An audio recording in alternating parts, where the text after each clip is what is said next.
I'm Emma Robinson, and I'm here with the 3 things you need to know on today's Grady Daily. This Thursday is Thanksgiving, and along with your appetite, you may want to bring a rain jacket to your festivities. The Georgia Bulldogs are heading to the Music City. That's right, the Bulldogs will go head-to-head against the Vanderbilt Commodores this Saturday in Nashville. They can also find a drive-through testing site, administering PCR tests that yield results within 1 to 2 days. The Food and Drug Administration will meet tomorrow to discuss Pfizer's request to authorize its vaccine for children ages 5 to 11. Pfizer and BioNTech submitted their official request for the vaccine's emergency use authorization on October 7th and have since been waiting for FDA approval. The meeting will be held from 8:30 a.m. to 5 p.m. If you'd like to tune into the discussion, it will be available for online streaming on YouTube and Yourcast. Take this rainy week ahead to stay in and read up on the strange legends of the moon and its phases. You'll never know what you might find. Tonight on Newsource at 5. Election Day is next week. Grady Newsource reporters tell us what voters can expect in 2 Northeast Georgia counties. Then, a drug drop box is helping to decrease the abuse of prescription drugs in Commerce, Georgia. And later, get ready to celebrate Halloween this weekend and find out what activities are going on near you. All this and more coming up next. Dancing wood figures, rainbow bar stools, and miniature art easels. These are just a few of the abstract pieces found in the KA Artist Shop. A spot for Athens creatives to find art supplies and take classes, the KA Artist Shop has found its niche since Kristen Ashley McCarthy opened its doors in 2014, when what was originally supposed to be a studio for her small Etsy shop turned into something so much bigger. And the minute I walked in, I fell in love, and the light bulbs just were popping off all over my head, and I call it the dream I never knew I had. Nearly 7 years later, and the KA Artist Shop stands as one of the 1.2 million women-owned businesses in the U.S. But as a small business, as well as a female-owned one, McCarthy says it took some time to find her footing. When I started the shop, I did look pretty young, and being female, I did get a lot of people who asked to see the owner, and I was like, I'm the owner, and they would be like, really? This state of surprise could be because only about 20% of U.S. businesses are female-owned, and last year, women in business earned only about 76% of men's weekly earnings. But despite this discouraging wage difference, McCarthy proves herself with a strong work ethic and passion for her craft. She definitely looks to foster an atmosphere of respect here and really encourages everyone to give it their all. McCarthy says that there is a strong support network of women-owned businesses in Athens, from vintage clothing store Community to brunch spot Heirloom Cafe. Her words of advice for other women aspiring to be their own boss? I'd say go for it. You know, if you have something you're passionate about and you want to turn it into a reality, what's the harm? Emma Robinson, Grady Newsource.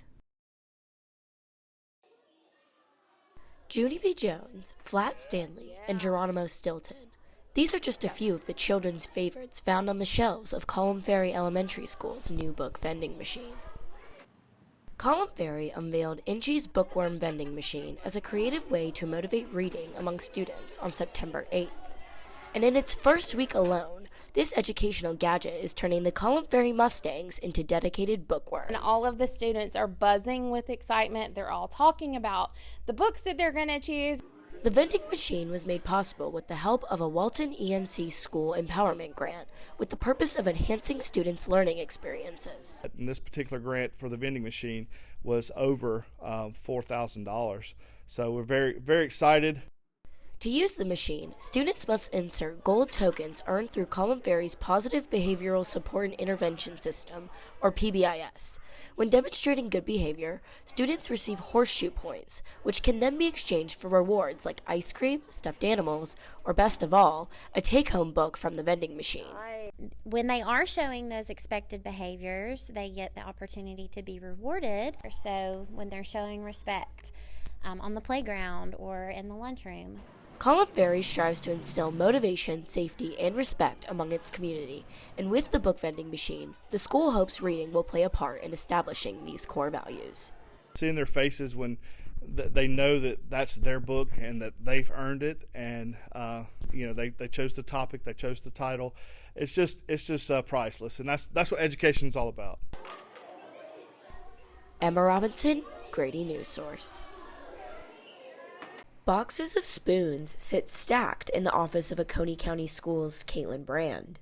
We are having difficulties getting paper products, getting food products, getting a lot of different things. Brand is the director of school nutrition for the Oconee County school system. Starting her role over the summer, Brand says she and her department have had a challenging start to the school year. Schools in Oconee County and across the country are facing shortages of cafeteria staples, from plastic cutlery to frozen meals. In a recent survey done by the School Nutrition Association, 97% of surveyed school nutrition directors said they were concerned about pandemic supply chain disruptions. These concerns hold true for Brand, who has been struggling to find necessities for Oconee's cafeterias. I run to Kroger, and I'll go there, and sometimes it'll just be empty shelves. And along with missing necessities, Brand and other school nutrition directors nationwide are also being hit with staff shortages. In the same survey done by the School Nutrition Association, 90% of the surveyed school nutrition directors said they were concerned about staff shortages this school year. Economics professor at the University of Georgia, Ian Schmoot, says circumstances have changed in the labor market. For some industries, like schools, maintaining a workforce has been challenging with fixed budgets.